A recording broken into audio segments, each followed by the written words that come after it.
munaasabadan ay xilalka kula wareegay gudoomiyaha hore rugta ganacsiga ee gobolka Togdheer iyo gudoomiyaha cusub ayaa ahay mid si weyn loo soo qabanqaabiyay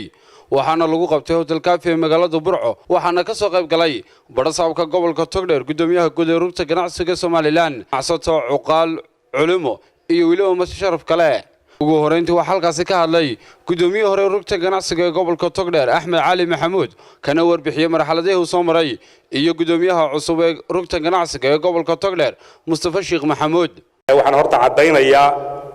in ganacsatada gobolka Togdheer ay tahay muraayada bulshada inay yihiin dad aad u ixtiraam iyo sharaf badan waxyaabaha aan xoog saarnay waxa kamid ah in ganacsatadu isdhaxgasho isku darsato laga baxo wax la yiraahdo family business intaanu meesha joognay waxaanu dhiiri gelinay ganacsato badan oo reer Togdheer ay wax isku darsadaan oo ay abuuraan ganacsi waxa maanta 14 bisha afraad 2018 aan ku wareejinayaa gudida gudoomiyaha uu yahay Mustafa Sheekh Maxamuud xilkii gudoomiyenimo ugu dambeynna waxaan si weyn ugu adkeenayaa ganacsatada gobolka Togdheer inay si aan hagrashada ahaan ula shaqeeyaan maamulka cusub rugta ganacsiga waxa waajib ka saaran yahay inay kor u qaado tayada adeega iyo ganacsi ee gobolka iyagoo xubnaha ganacsada ka caawinaya xagga farsamada iyo aqoonta si ay ugu tartami karaan suuqa xorta ee wadanka ka jira iyo in la helo ganacsi wada jira oo u midoobo horumarinta dalka dadka iyo diinta haddaba si loo gaaro hadafka guud ee waxa loo baahan yahay in la helo guddi ganacsi oo heer gobol ah taasi oo matasha una taagan dhammaan ganacsada gobolka Togdheer waxa aan soo sheegay inta ka badanba meesha wuxuu bay noo qabsoomi karaan markaanu helno iskarabtaagiina iyo wada shaqayntiina ayaguna halkaas ka hadlay cuqaal ganacsato iyo waliba martinsharaf kale waxaanay soo dhaweeyeen gudoomiyaha cusub ee rugta ganacsiga ee gobolka Togdheer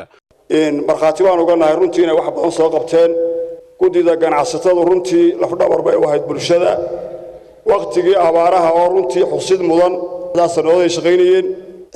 waxaan aad iyo aad uga hambaliyeynayaa oo u soo dhaweynaynaa oo insha Allah taala hiiliyo hooba la garab taagan hadaan culimada nahay maamulka cusub ee rugta ganacsatada loo magacaabay qolada xilkan la wareegaysana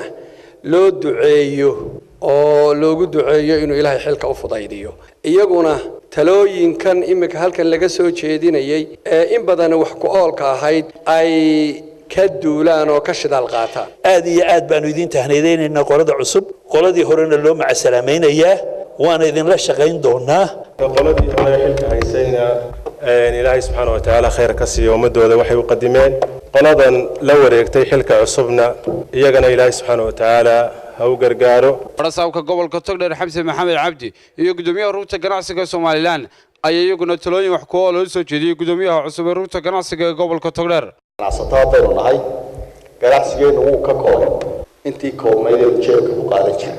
idan taladii iyo habkii aynu maamuli jiray markaynu jeeblayaasha ahay midka gadisan uu u baahan yahay haynteena iyo ganacsigeena taasina waxay ku imanaysaa isu imaad iyo wada tashi iyo falanqayn duruufaha jira gudidii hore waxaan loonayaa shaqadii aad soo haysay gobolka ee ganacsiga muddada 6 sano ah soo hayseen halkii aad soo gaarsiiseen iyo wixii aad qabateen Ilaahay subhanahu wa ta'ala ajri xasanaad hayda ka siiyo gudida cusubna mid baan leeyahay waxaan leeyahay xilka la idin igmaday waan idinku ducaynaynaa in Ilaahay subhanahu wa ta'ala uu idin fududeeyo annagu ka maamulahaan waxaan ka ballan qaadaynaa dadweynaha reer Togdheer hortooda iyo ganacsatadaba inaanu idin la shaqayn doono si dhow Cabdi Rasaaq Koronto telefishinka caalamiga ee SAB magaalada Burco